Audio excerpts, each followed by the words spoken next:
أدرك غريق المعاصي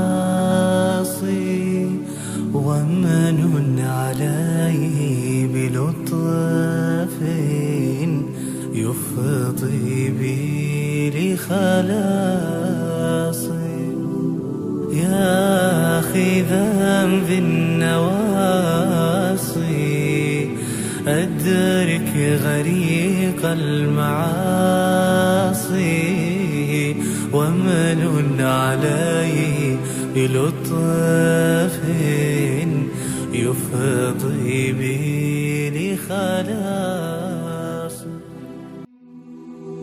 السلام عليكم ورحمة الله وبركاته.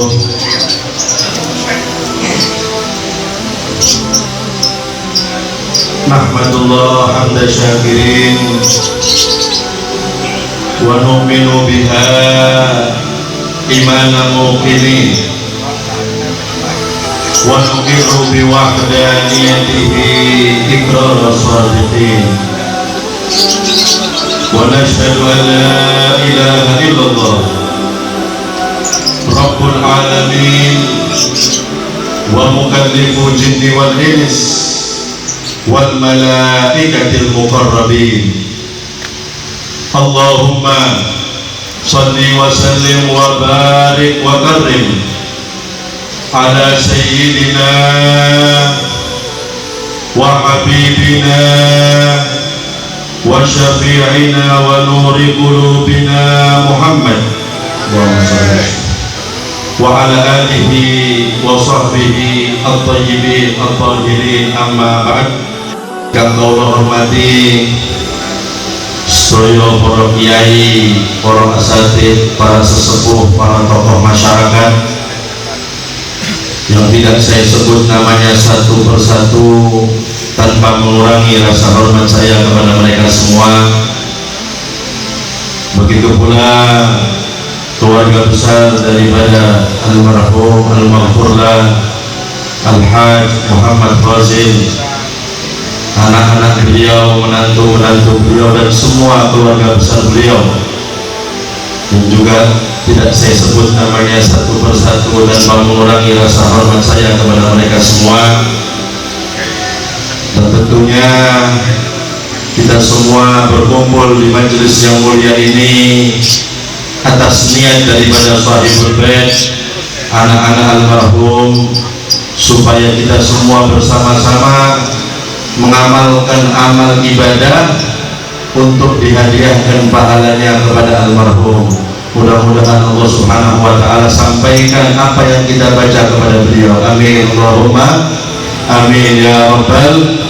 Dan dijadikan kuburan beliau taman daripada taman surga. Amin Allahumma amin ya rabbal alamin. Begitu pula para hadirin yang dimuliakan oleh Allah Subhanahu wa ta'ala. Alhamdulillah, kita bersyukur kepada Allah Subhanahu wa ta'ala yang pada siang hari ini kita semua dikumpulkan oleh Allah Subhanahu wa ta'ala di majelis yang mulia, di tempat yang mulia, di acara yang mulia, untuk bersama-sama kita berzikir kepada Allah, untuk bersama-sama kita bersalawat kepada Nabi Muhammad Sallallahu Alaihi Wasallam. Mudah-mudahan dengan hadirnya kita di majelis yang mulia ini, Allah Subhanahu wa ta'ala mengampuni dosa-dosa kita, menutup segala aib-aib kita, hajat kita semua dikabulkan oleh Allah Subhanahu wa ta'ala. Amin Allahumma amin ya rabbal. Jadi para hadirin ini lapar kafir. Amin Allahumma amin ya rabbal alamin. Para hadirin yang dimuliakan oleh Allah Subhanahu wa ta'ala, Allah Subhanahu wa ta'ala berfirman, Tabarakalladzi biyadihil mulku wa huwa ala kulli syai'in qadir. Alladzi khalaqal mauta wal hayata liyabluwakum ayyukum ahsanu amala. Allah menciptakan yang namanya kematian. Allah menciptakan yang namanya kehidupan. Untuk apa Pak Allah menciptakan yang namanya kematian, kehidupan? Liyabluwakum ayyukum ahsanu amala. Ternyata tujuannya untuk menguji kita, mana di antara kita yang paling baik amalnya. Berarti Pak, tentunya ini di sini ujian dok. Berarti di dunia ini kita selalu diuji oleh Allah Subhanahu wa Ta'ala, karena kita diciptakan dan nanti dimatikan oleh Allah supaya kita diuji oleh Allah Subhanahu wa Ta'ala. Kula lan panjenengan sedaya ini dikasih oleh Allah yang namanya kesehatan. Kita diberikan yang namanya kesehatan. Berarti kita sedang diuji dengan kesehatan yang diberikan oleh Allah Subhanahu wa Ta'ala. Ketika kita sehat, kita gunakan untuk apa Pak? Kita gunakan untuk ketaatan, untuk ibadah kepada Allah Subhanahu wa Ta'ala, atau sebaliknya kita gunakan untuk lalai kepada Allah Subhanahu wa Ta'ala. Ini ujian dari Allah Subhanahu wa Ta'ala. Jangan nanti kalau sudah sakit baru kepingin ibadah kepada Allah Subhanahu wa Ta'ala. Coba saya dulu masih sehat, sholat saya 5 waktu di masjid. Kalau sudah sakit, ketika sudah kena asam urat, repot jalan, coba saya masih sehat dulu, saya aktif pengajian karena sudah sakit. Coba dulu mata saya masih kuat, masih sehat, saya kepingin ngaji hataman Al-Quran terus. Sekarang mata saya tidak kuat. Nah ini ternyata kadang-kadang kalau kita sehat lupa kita sama Allah Subhanahu wa Ta'ala. Tapi kalau sudah dikasih sakit berandai-andai, andai saja dulu saya sehat. Makanya kesehatan ini ujian Pak dari Allah Subhanahu wa Ta'ala.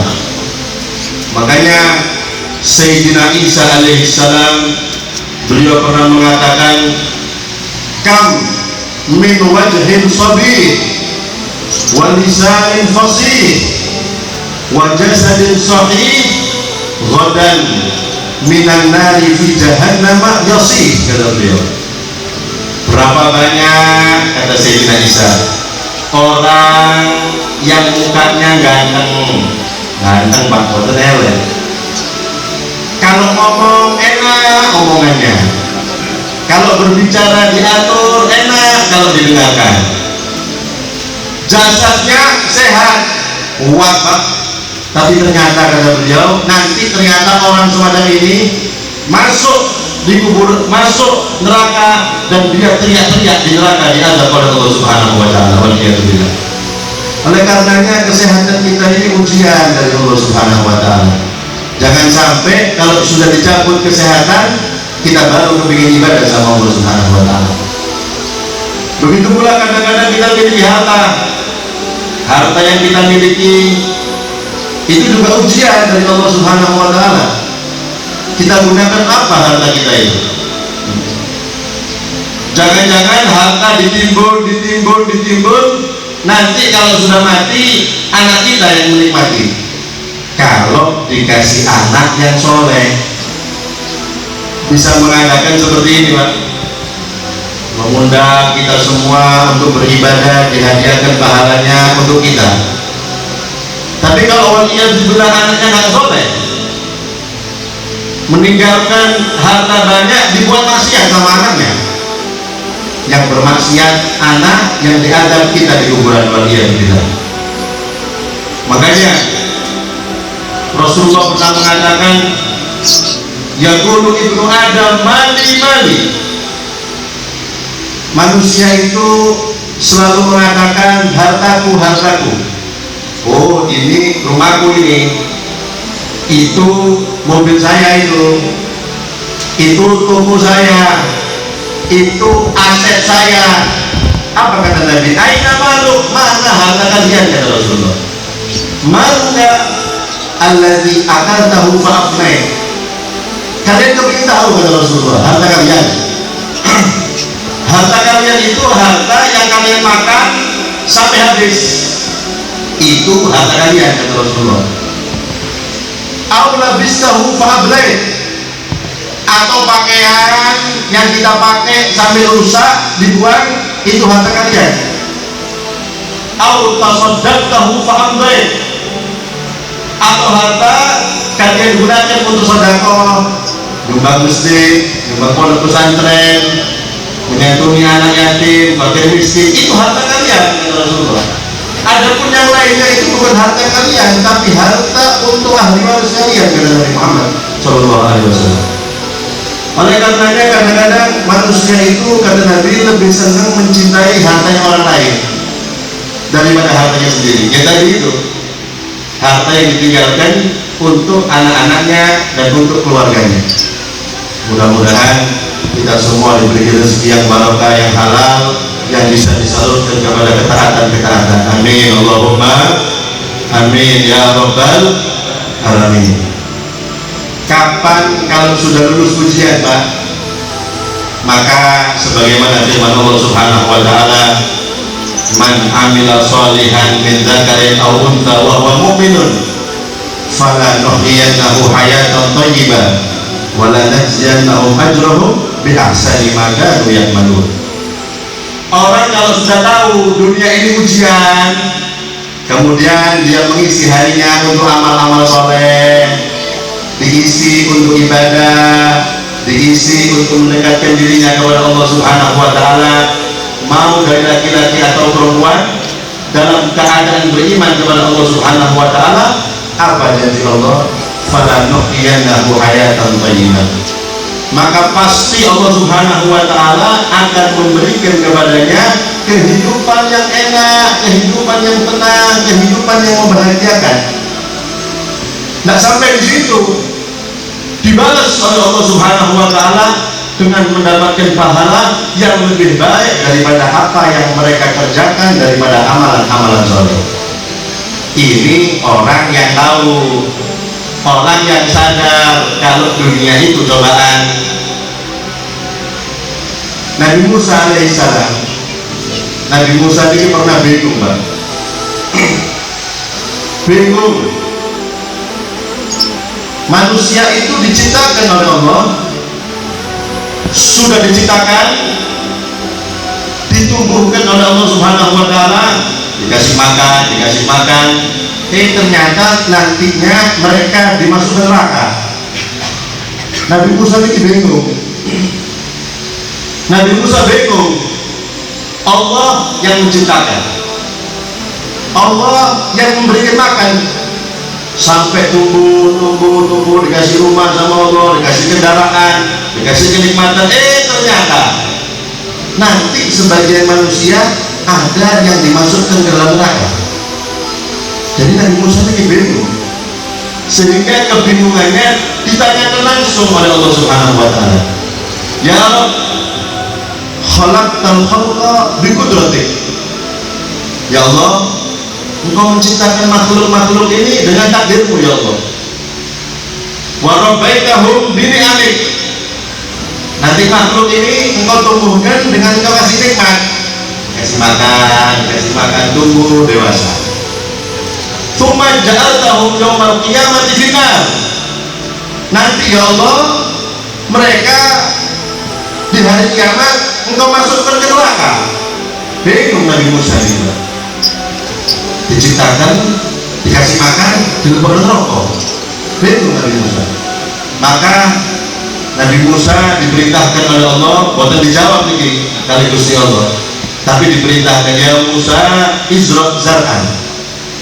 Hai Musa, coba kamu bercocok tanam, menanam coba.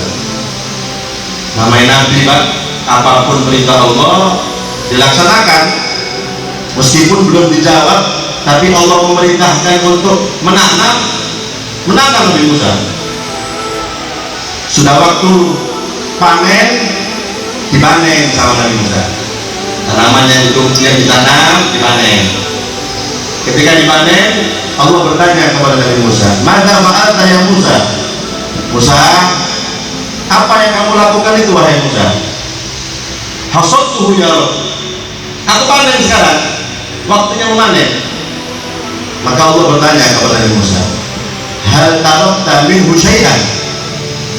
Wahai Musa, tanaman yang kamu tanami terus kamu panen, kamu ambil semua, apa ada yang kamu tinggal?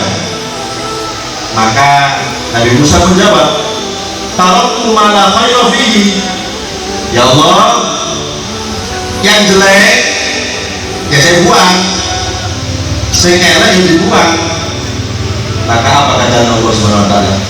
Begitu pula aku wahai Musa, udkhilun nar man la khayra fihi. Begitu pula aku wahai Musa, aku akan masukkan ke neraka orang yang tidak ada kebaikannya. Jadi kita ini ibarat tanaman ini Pak, ulang panjang lain.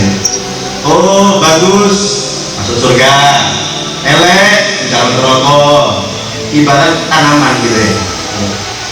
Jadi yang bagus-bagus daripada kita dimasukkan ke surga oleh Allah Subhanahu wa taala. Yang jelek dimasukkan neraka. Mudah-mudahan kita semua termasuk orang-orang yang bagus. Amin. Amin Allahumma amin ya rabbal alamin. Para hadirin yang dimuliakan oleh Allah Subhanahu wa taala, maka perlu kita sadari bersama bahwasanya kita memang ini diciptakan oleh Allah bukan gratis, bukan tidak ada tujuan, ada tujuannya.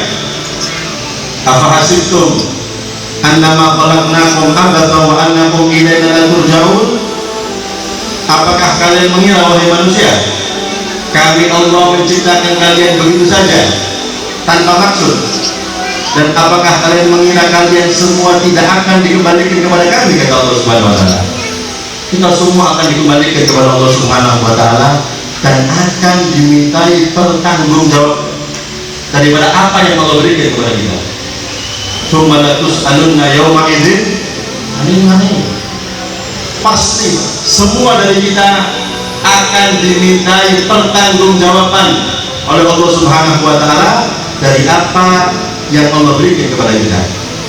Oleh karenanya jangan sampai kita ini bermaksiat kepada Allah Subhanahu wa taala. Atau nyoba-nyoba maksiat, hati-hati.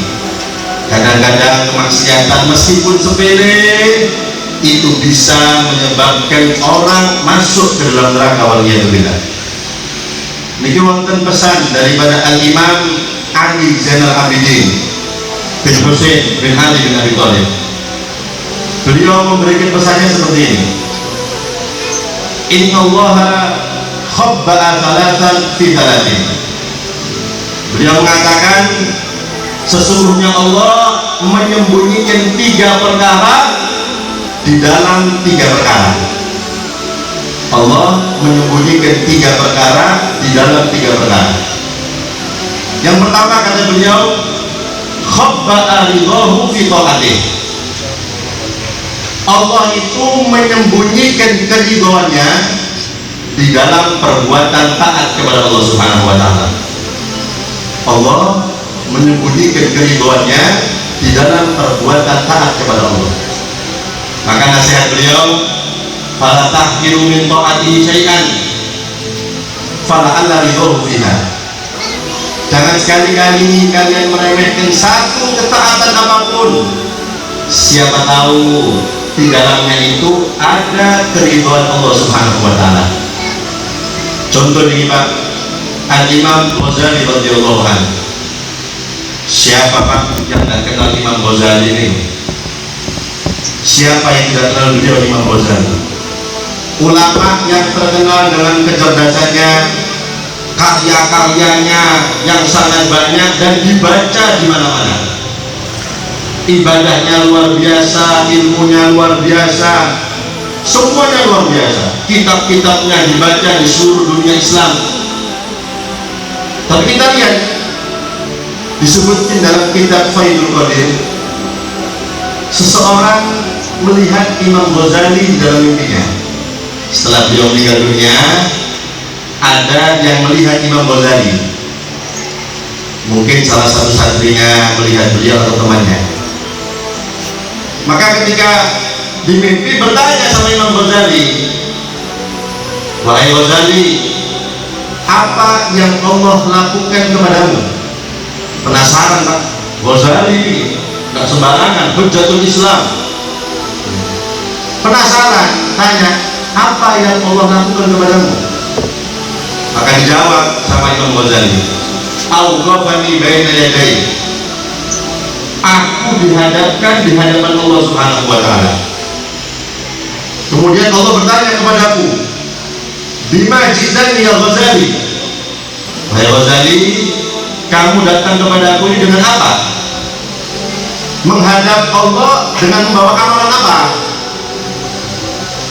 Maka Imam Ghazali menjawab, Pak Imam Ghazali, fadzakartu anwa'an minat ta'at, kata beliau, aku sebutin ketaatan-ketaatan yang aku lakukan selama aku di dunia. Karangan kitabnya, mengajar, ibadah, hafalan hadisnya, kekuatan ilmu-ilmu yang lain, manfaatnya. Niki Imam Ghazali lah.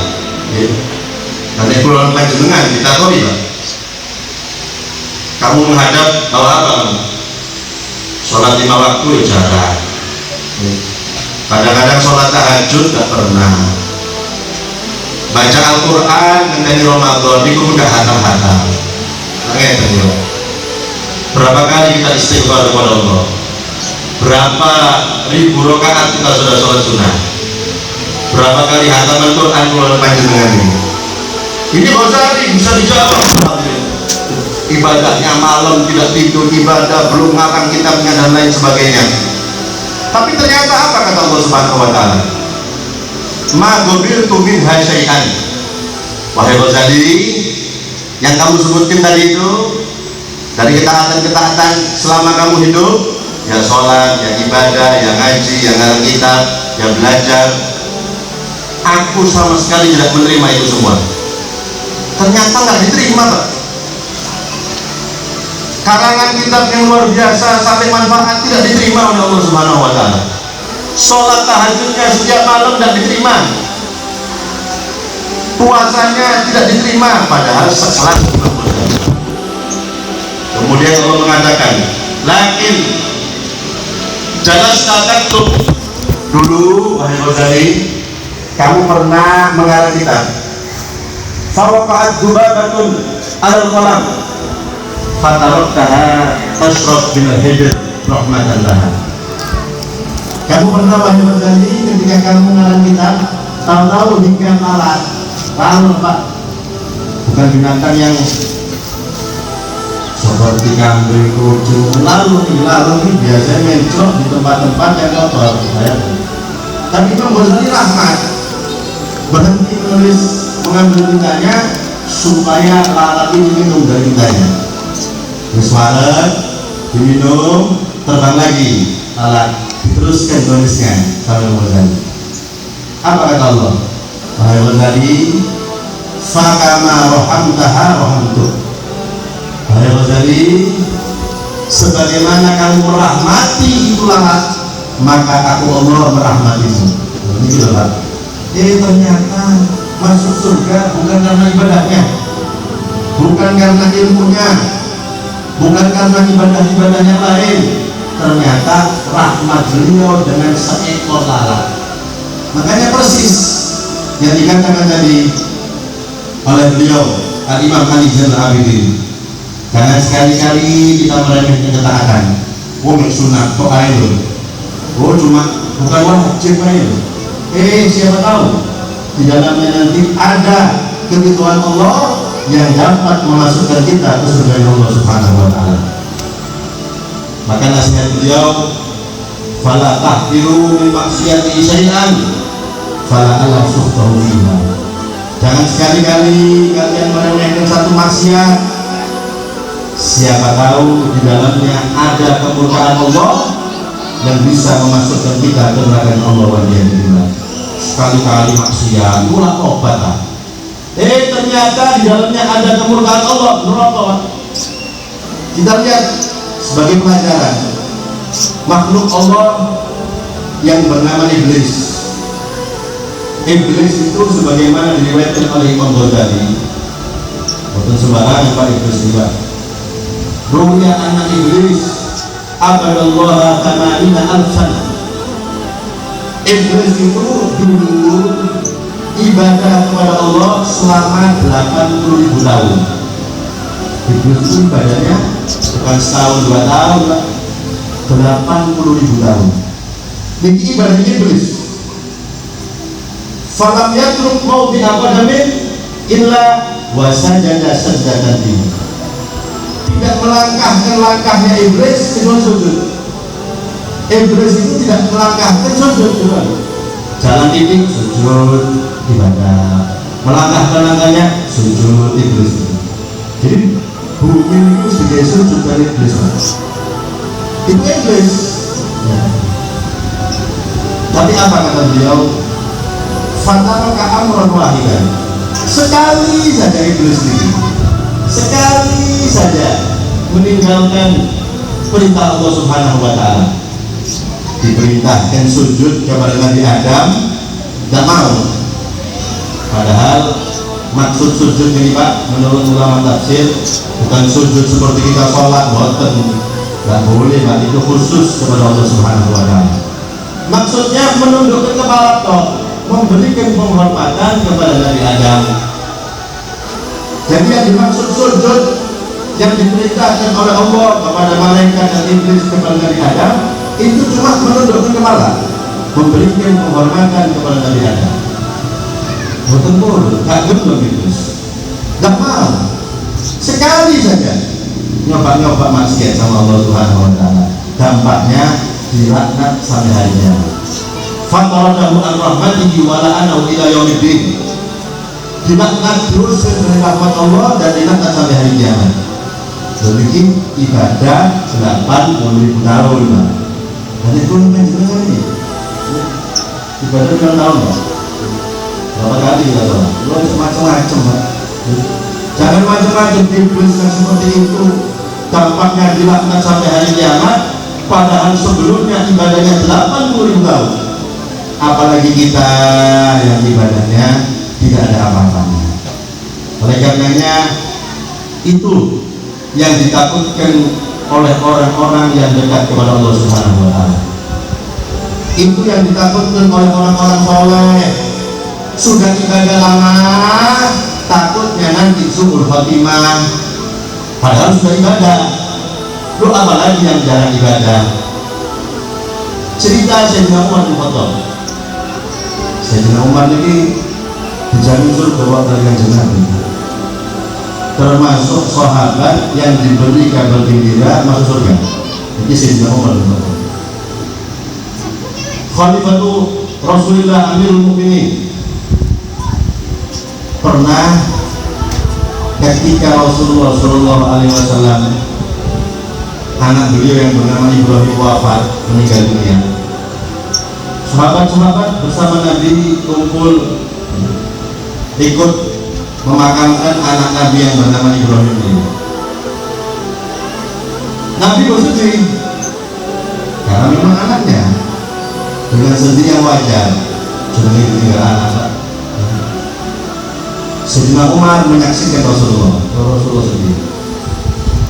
Ketika sudah masuk dalam kuburan, ditalkin sama Kanjeng Nabi. Nabi sengaja nunggu, tidak langsung pulang. Ketika berdiri di atas kuburannya, tahu-tahu Nabi Muhammad senyum-senyum sendiri, Pak. Gunyung-gunyung dari Kanjeng Nabi. Sayyidina Umar bingung, rumahnya, nah bisa itu menunggu Kanjeng Nabi. Maka karena Sayyidina Umar itu sahabat yang sangat rindu dengan Islam, ditanyakan, ya Rasulullah, tadi kami menyaksikan jenengan itu sedih, tapi kok tadi kok senyum-senyum diri kan Nabi? Mana apa kan Nabi? Oh, itu Umar. Tadi ini ketika sudah dikubur, ditalkin semua anak saya, datang malaikat Munkar Nakir datang menanyai anak saya di kuburan itu. Ditanya anak saya, man rabbuka, siapa Tuhanmu? Dijawab sama anak saya, Rabbi Allah. Tuhan saya ya Allah. Ditanya lagi, waman nabiuka, siapa nabimu? Ternyata jawaban anak saya, atas al-rajulan dua nabi, sing sampean takon itu ya ayahku. Yang kamu tanya itu bapakku. Nah ketika mendengar seperti itu, malaikat itu lagi, Pak. Oh ternyata anaknya Rasulullah SAW. Nah saya senyum ketawa mendengar jawaban anak saya ini. Bukan jawab Nabi Rasulullah Muhammad SAW. Nabi itu ya bapakku dewi. Yang kamu tanya itu ayah saya itu. Nah, saya senyum dulu melihat jawaban anak saya. Sayyidina Umar nangis. Gantian Pak, sing bingung Rasulullah saya ini. Yang bingung Kanjeng Nabi Muhammad SAW. Mayuki kayak Umar lapor sampai nangis itu. Ya Rasulullah, anak jenengan ini belum balik Kanjeng Nabi, masih kecil. Bahkan ditalkin langsung sama jenengan Rasulullah SAW. Tapi ternyata Kanjeng Nabi juga selamat dari pertanyaan mungkar nakir. Padahal itu anak jenengan, anaknya Rasulullah, anaknya kekasih Allah, yang menakir langsung jenengan tetap tidak selamat dari pertanyaan mungkar nakir. Lalu bagaimana nasibnya Umar di Kanjeng Nabi? Umar ini apa wahai Rasulullah? Yang bukan siapa-siapamu. Itu yang dirasakan Sayyidina Umar. Ampun Pak Sayyidina Umar benar-benar. Karena seperti itu langsung turun ayat Yufadbitullah sampai akhir ayat, menjawab daripada keraguan Sayyidina Umar bin Khattab. Jadi kita bayangkan Pak, Sayyidina Umar takut. Sayyidina Umar bin Khattab perang bersama Nabi, sholatnya di belakang Nabi, Khalifatul Rasulullah, tapi takut nanti di kuburan Islam. Kalau kita ini bukan siapa-siapa, ketemu Nabi tidak pernah, mimpi tidak pernah, bukan siapa-siapa, tapi ternyata kita tidak pernah takut para hadirin. Kita tidak pernah memikirkan nasib kita nanti di kuburan bagaimana nanti kita di kuburan. Padahal kita bukan siapa-siapa. Sayyidina Umar yang seperti itu betul takut nantinya tidak selamat ketika di kuburan. Makanya Sayyidina Umar pernah mengatakan demikian. Lau nada munadin yaumil qiyamah, nanti kalau ada seruan, kalau ada panggilan di hari kiamat, lihat kulinas kulluhumul jannah illa rajulan wahidan, semua manusia masuk dalam surga kecuali satu orang. Kalau itu apa kata Sayyidina Umar? La khasyitu an akuna ana dzalika rajul. Yang saya takutkan orang itu saya. Satu orang saja tidak boleh masuk surga, saya takut itu saya. Bayangkan bagaimana takutnya beliau Sayyidina Umar bin Khattab. Kalau ada seruan panggilan kata beliau, wahai manusia semua kalian masuk surga kecuali satu tidak boleh masuk surga. Sayyidina Umar takutnya yang satu itu saya. Jadi lebat Sayyidina Umar bin Khattab radhiyallahu anhu. Oleh karenanya mari bersama-sama dengan kita hadir, kita introspeksi diri kita sadar bahwasanya di dunia ini ujian sebentar, tapi yang sebentar ini menentukan nanti nasib kita di akhirat. Yang sebentar ini menentukan kita termasuk orang yang bahagia atau orang yang celaka. Mudah-mudahan kita semua termasuk orang-orang yang selamat. Amin Allahumma amin ya rabbal. Nasihat beliau yang terakhir yang ketiga, wa khabba'a wilayatahu fi khalqih, dan Allah Subhanahu wa taala itu menyembunyikan para kekasihnya di antara hamba-hambanya. Allah menyembunyikan kekasihnya di antara hamba-hambanya.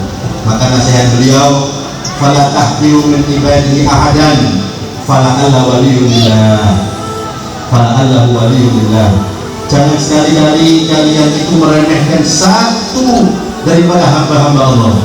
Siapa tahu yang kalian remehkan, yang kalian hina itu adalah kekasih Allah Subhanahu wa taala. Bahkan Sahibul Maulid Al-Habib Ali bin Muhammad Al-Habsyi, beliau mengatakan demikian, jangan kalian itu meremehkan orang, jangan kalian itu merasa hebat, menghina orang.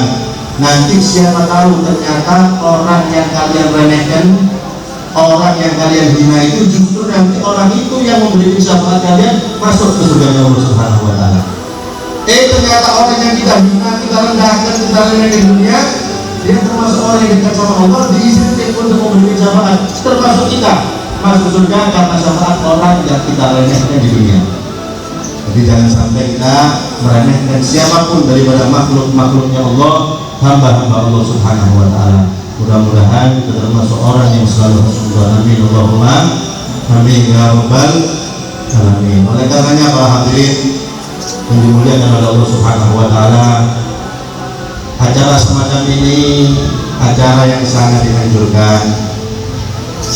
Anak yang soleh yang ingat kepada orang tuanya, karena guru saya Sayyidul Walid Habib Salim bin Abdullah bin Umar Asyadili, beliau mengatakan termasuk baktinya anak setelah meninggalnya orang tua, anak tersebut mengirimkan amal-amal ibadah untuk dihadiahkan pahalanya kepada orang tuanya.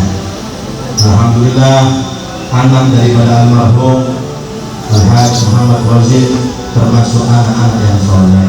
Mudah-mudahan kita semua memiliki anak-anak yang soleh yang bisa ingat kepada kita, selalu menziarahi kuburan kita ketika kita meninggal dunia. Amin Allahumma amin ya rabbal alamin. Mudah-mudahan kita minta kepada Allah Subhanahu wa Ta'ala, dengan barokahnya kita hadiri majelis yang mulia ini, Allah Subhanahu wa Ta'ala mengampuni dosa-dosa kita, menutup segala aib-aib kita, hajat kita semua dikabulkan oleh Allah Subhanahu wa Ta'ala, kesalahan kita semua diganti dengan kebaikan oleh Allah Subhanahu wa Ta'ala.